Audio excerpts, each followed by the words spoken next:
Central to understanding how to support students who are learning things like reading and writing is the idea of the levels of instruction. This comes from a program called First Steps, which is an Australian program that really took off. At the base of it, I find that this is a really good system for helping students not only in reading and writing, but also in maths and science, and in fact any topic you're teaching, even if you're helping students learn how to plant plants or play sport or whatever. Basically, it's a way of introducing a new skill or topic. So for example, we were talking in another video about teaching students how to write menus. In that case, one of the first things you want to do is model or demonstrate the particular skill. And you might also do that on the board, and you'll be talking just like I am now and saying, right, this is how we do it, this is a title, this is a picture, this is how we write, and prices and all this kind of stuff. You may even bring some authentic text, and that could take 10 minutes, or it could take a week. The other thing to mention, if you're breaking tasks down into little steps, you may do modelling for a larger sort of skill, like writing a menu. You may do modelling a number of times in little bite-sized chunks.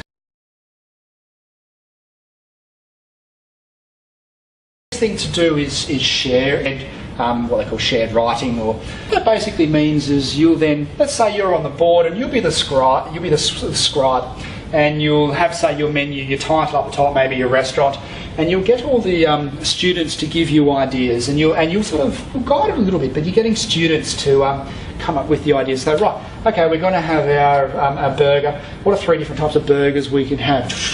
So students really, as a whole, even if it's a group of 2 or 3, they're creating it. They're sharing the sort of the task.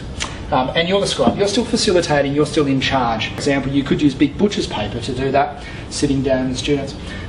You could even get the students to be the scribe, have someone be up the front and be writing all the information up.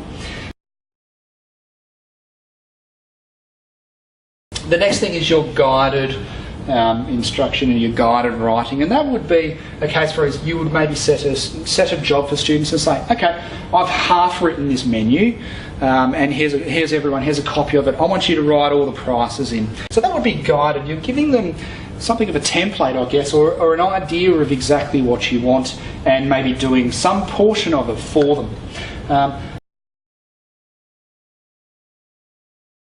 The next thing you can do is some independent work, and ultimately that's where you want students to get. And there's no such thing as completely independent, because even as an adult, if you've got a particular task to do, you're always guided by what your employer needs you to do, or by what the parameters of the task. But the idea of working independently means that a student, you can say, right, here's what I want. I want you to do up a menu. I want it to be a restaurant of your choice, and of course I want it to be I want all the items to be under $20, and you need 25 items.